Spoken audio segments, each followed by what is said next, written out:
All right. Good afternoon. Thanks for everybody who has joined us today.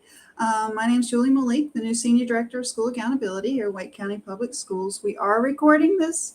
If you want to watch it later, if you find value, we would love for you to share it. It'll be available on our DRA office hours site where you found the link to join us today. So we're really glad you're here and hope you're having a terrific Tuesday here at the end of the day. So I'm going to pause for just a minute and do a quick poll to see who is in the room. Spencer, if you can run that poll.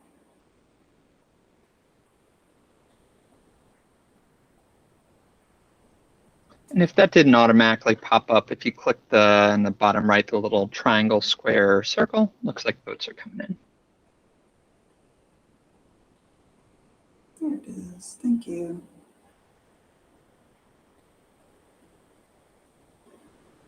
Just to see who is out there and the needs of the group.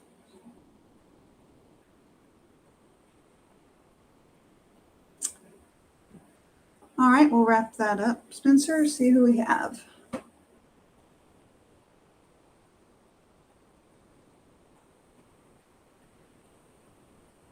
Yep, and looked like it was 4 people from central office, 3 administrators, 2 teachers. Okay, great. Well, thank you all again. Really glad you took time out. So today our desired outcomes, one is recognize the challenges interpreting the 2020-2021 school data, which I know we have lots of challenges and that is one of them. But also we wanted to take a moment to review some evaluation criteria. So you, not only during a pandemic, after the pandemic, 5 years from now, you can have a basis to become a data evaluation critic. So you can take time to look at data sets to determine next steps. So first, let's talk about the context for understanding 2020-2021 school results. So let's just take a moment and reflect on all of the different contexts that make it a very unique year. Oops, sorry.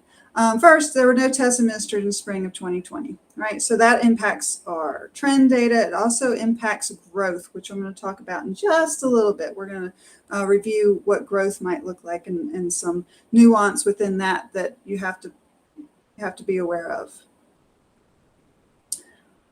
There's some opportunity to learn data that will impact any criteria, any assessment that was given last year. Multiple changing modes of instruction throughout the year, an unprecedented year, inconsistencies in student access to technology devices. So it's not just the skipped year. I think hopefully something everyone has heard, the context around normal participation rates and rates of student survey, rates of,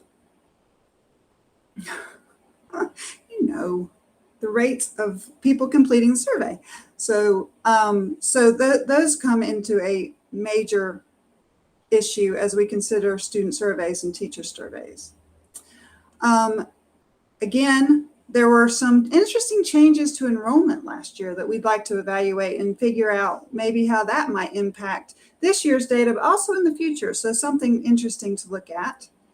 And finally, on top of everything else, we had new standards in reading. So the EOG assessments were actually testing new standards. So in a normal year, when we have new tests, we can't create valuable trends. Well, in this unprecedented year, with all of the other contexts, this is even more true than typical. So to add insult to injury, we had new reading assessments, which caused trends to not be applicable throughout the years. So, as just a quick summary, it's important to realize that school results, test results from last year are really just an important temperature check to student learning. They cannot be interpreted without understanding A, who was in the school, right? Our enrollment. Then who tested or changes in the environment, the opportunity to learn data. And then finally, who participated in the tests. So the first thing we're going to talk about today is we're going to really break down why we're so concerned about this participation data. I know you've heard it. This is wonderful, but really to give you a concrete example as to why that's so troublesome. So why does participation matter? So let's first look at a chart that hopefully is not being created across the district, but it might be, right? So this is what we typically do. This is our gut reaction. This is what we want to do, right? So we make a bar chart over the years and there's trend data. Well, if this is all you have, what kind of conclusions would you come to about the 2020, 2021 data? So just think about that within yourself. You may think, oh, we're doing great. We're still increasing. We held steady, right? But notice there's no gap. There's no mention that there was no 1920 data. That's a very important piece of information. And let's add one more important piece of information. Let's say in 2020, 2021, we only tested 80% of our students. In 1819, we tested 100% of those students. Does that change your perception of this graph? Hopefully it does a little bit. But let's break it down to numbers to truly understand why that's a big deal.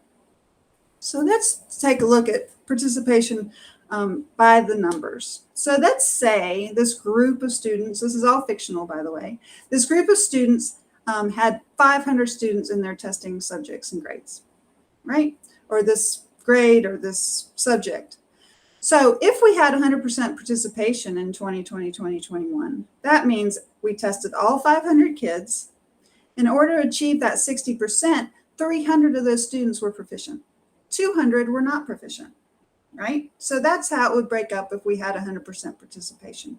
We didn't have 100% participation. We only had 80% participation. That means we only tested 400 students, which truly, in the grand scheme of things and everything that's going on, that's still really good, right? But how does that impact our proficiency rates? So if we only tested 400 students, in order to get that 60% proficiency rate, we only needed to have 240 students proficient, because that's 240 over 400 gives you our 60%. 160 students were not proficient, because if we take 160 over 400, we get that residual 40%. However, there's 100 students we don't know. We don't know if they would all be proficient, they would all be not proficient, if they would be straight down the line, 60 of them were proficient, 40 were not proficient. That's the only way that the proficiency rate would actually still be 60. And what are the odds of that? Probably not that great, right?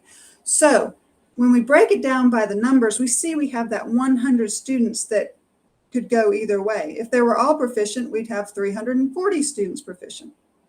If none of them were proficient, we would still have 240 students proficient. So in actuality, in this example, if we consider only 80% participation with 500 students, that rate could actually range anywhere from 48% to 68%.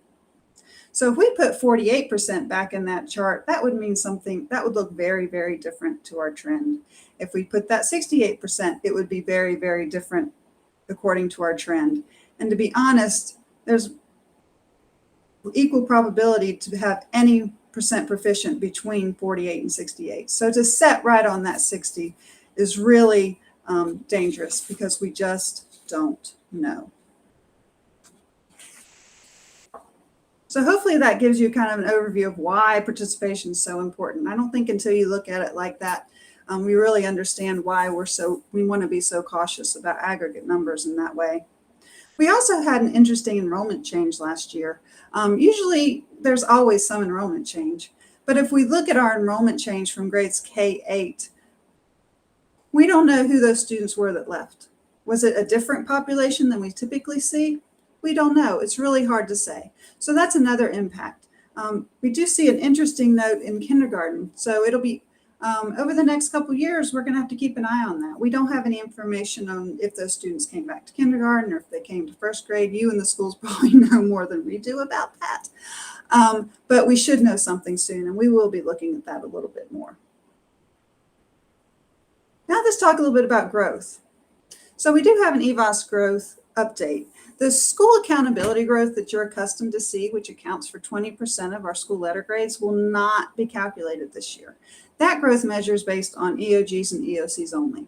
That will not be calculated because A through F letter grades will not be calculated. We got federal and state permission to not do that.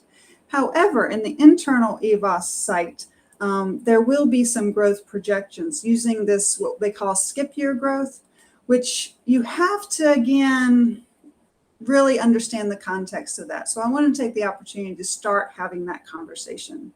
So when we consider skip year growth, we have scores from 1819, right?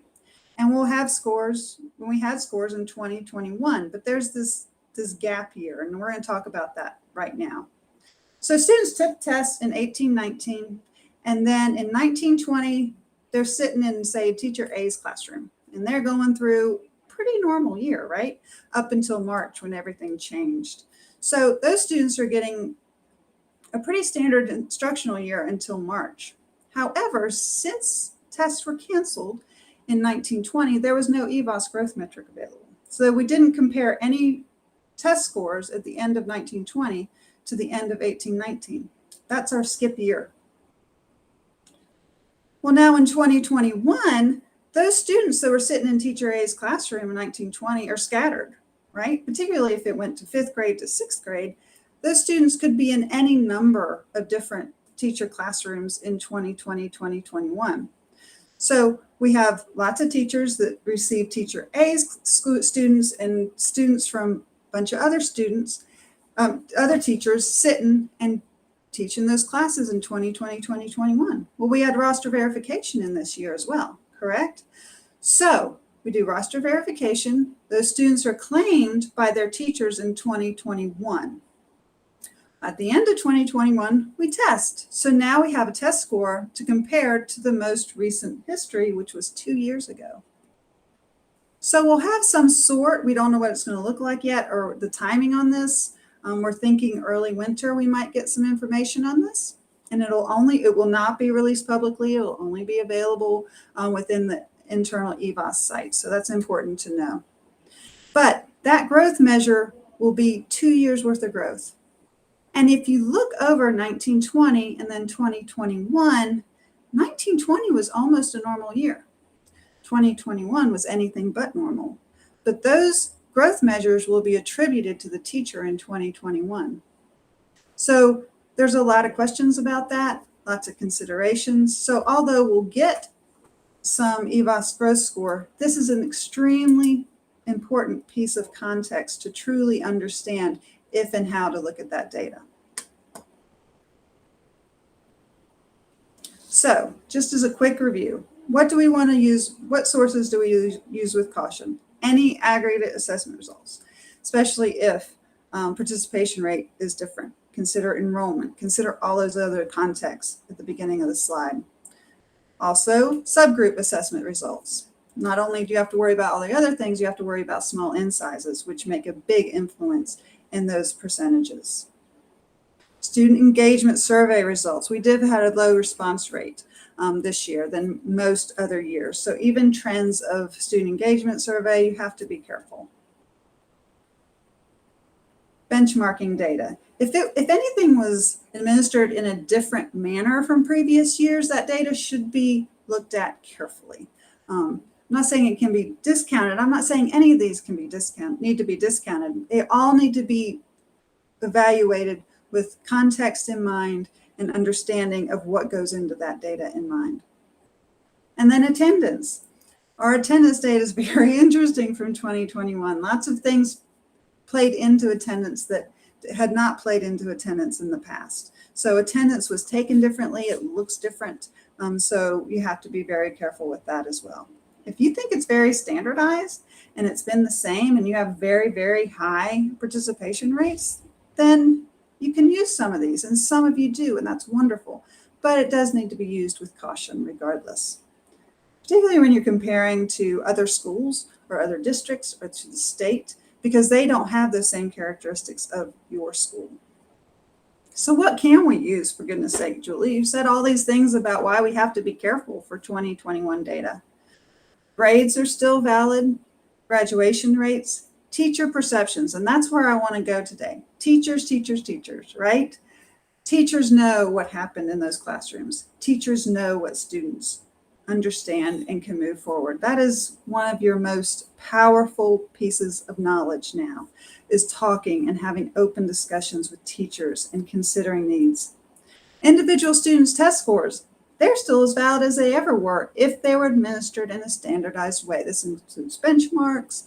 But if a student took the test at home and you don't know if Big Brother was watching or helping from outside the screen, you don't know some of those things. So as long as those individual student test results are performed from a standard administration of that test, use those as we always have. The same cautions there too. You know, standardized tests, it's a point in time. We always said that. That hasn't changed. So what can we do? Well, reflect on 1819 if you really want to take a gauge using standardized test data. Do you think that the needs that you identified to start the 1920 school year and went through March using those tools and those strategies to improve student outcomes, do you think that's changed significantly over 2 years? Or do you think the basis for what those needs were probably still exists in your school? Consider that. Go back and say, oh yeah, what did we say we needed in our school? And then ask around, have discussions and teacher focus groups and say, do we feel this is still valid? If it is, there you go, you have something to work with. Also, triangulate data. We've always said this. It's EOGs, EOCs at one point in time. Benchmarks, one point in time. You need to look at the entire picture, the entire data picture, to truly understand what may be working, what may not be working, particularly at the student level. You have a lot of data on individual students that were engaged and participated in many different assessments. Consider that. Consider teacher input. I truly believe that is the right way to go. The teachers know what's going on in that classroom and in the school. Now, I'm just going to take a few minutes to shift beyond 2020, 2021 data. There's a lot of context that we just talked about, and that was very specific to 1 year. But what we've noticed is at the end of 2019, 2020, we can consider, we don't have to tell you, oh, be careful about your data. We want to grow that within you and teach you the criteria for data sets that you should kind of be aware of and evaluate before you move forward with big decisions based on the data.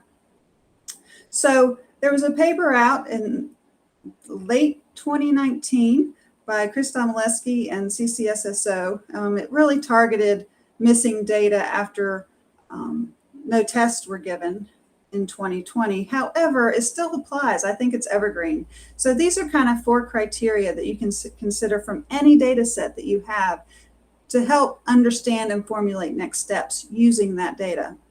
One is completeness. We talked a lot about that today, right? Every data set always has some missing data. It's just a fact of life. But are the participation rates or low response rates contributing to that data more so than usual? That's a criteria that needs to be considered not only this year, but it happens every year too. Things happen, technology issues happen, all kinds of things could happen to impact participation and response rates. Consistency of data. I've mentioned this a few times today. Did the properties of the data change over time? So do the data properties change or the administration standards change? Is mom sitting next to the child at home? Is it administered to a group now rather than individual? There's all kinds of little administration changes that may impact the scores that you get. The change in assessment, change to measures of success. The reading assessments were new. So therefore the proficiency line had a new standard and a new cut score. So that might impact what the rates look like coming out of it. So completeness, consistency, impact. So not only do completeness and consistency impact what the data, how the data reads and what it looks like, but there's also other factors that constantly play in our school lives, right? It's not just the characteristics of the data. It may be opportunity, what we call opportunity to learn impact, our device availability, the mode of instruction, types of supports provided to certain students. And if those supports were provided with fidelity. So it's not just supports to the students, but how initiatives are rolled out and that the program is followed to fidelity. And then finally, practicality. So How will the introduction of the data affect current practice? Will it cause an extra burden to schools? Does the results flag something that maybe it shouldn't be flagging? Is the data likely to be misinterpreted without additional information? If we think back to that chart that I showed you that was in the upper left corner of that slide where it had 4 years worth and there was no break for the year that we didn't have data, without a lot of explanation, without a lot of hand-holding, if someone just saw that chart before we walk through that whole exercise, they may think something very different. So practicality is the potential for people to misinterpret the data. Now there's 4 really strong criteria. Like I said, evaluate any data set with this criteria before you move forward. But what if we don't meet all 4 criteria? You're probably not, right? There's always context behind data, always. There's always something, there's always an asterisk, and but this happens. So you always have to keep those things in mind when you evaluate any data. So if they don't meet all 4 criteria, we still have to use the data to impact instruction. So you have to weigh whether we should use the data with priorities to find a happy medium of, yeah, we know there's a little bit, it's a little questionable, but we really want to know how to move forward with students.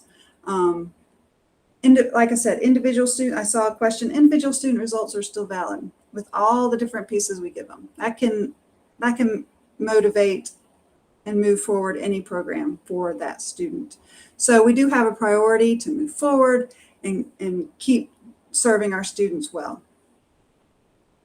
It also provides, even if you know all the ifs, ands, and buts behind data, without that, you can just move blindly using any data set. But if you understand those criteria and be a data critic, that will help provide additional guidance on how to appropriately use data. And those decisions can be made off of those characteristics, not just, it's data, so it's perfect. Very little data is perfect. So in summary, if participation rates are low, be cautious about comparisons and determining effectiveness of schools or programs, which is why there's no accountability model this year. Low participation is not the only reason the results are atypical this year. There's a lot of things going on this year, not just low participation. So you may have high participation, but still the data, you might want to move with caution because of everything else that impacted the data. Individual results are as valid and useful as they ever have been. Strongly suggest you triangulate it and you don't just depend on one piece of data. Use valuable lessons learned through discussions with teachers, through understanding of the school culture, information from parents to move forward in successful 2021 and 2022. And be a smart data user, pandemic or not, by using the 4 criteria for evaluating data. Now, I know this is a lot of information. You all have been great. Hopefully some questions have been popping through, but I'm going to pause right now to see if there are any questions. And you can unmute yourself or raise your hand. Spencer, I do not see what's going on, so if you could help me through it. Will do.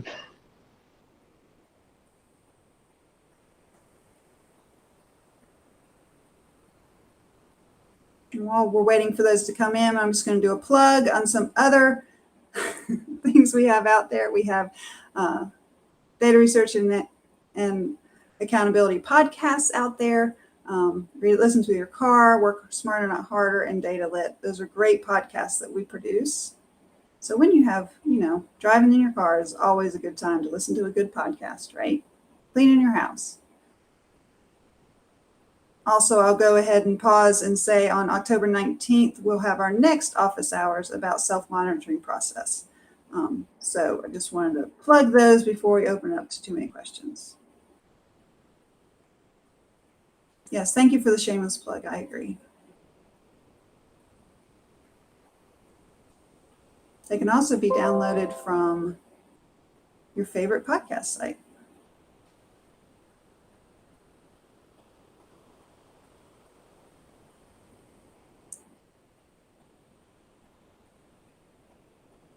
Are there any questions, comments for me? Hopefully you got something from today. I know it was a lot of talking, but we had a lot to cover. There's a question whether the presentation will be shared tomorrow morning on that office hours website that we put in the chat there. We'll have a video of this presentation resources there.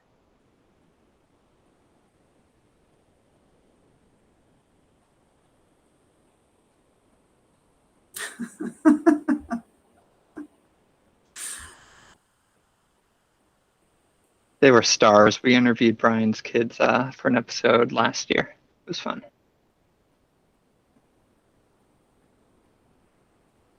And I know this is a lot, and I may not have given you the exact answers you wanted, but hopefully some of the things that were mentioned help you realize it's okay to think about other other sources of data rather than the EOGs.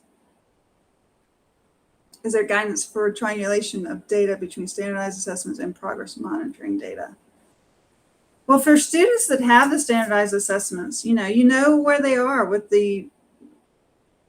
last year's standards, right?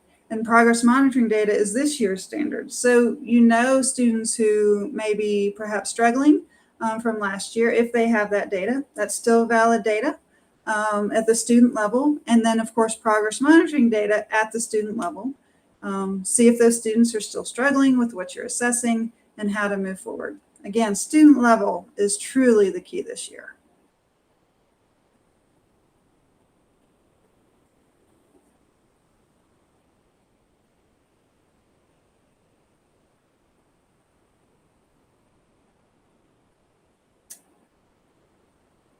All right.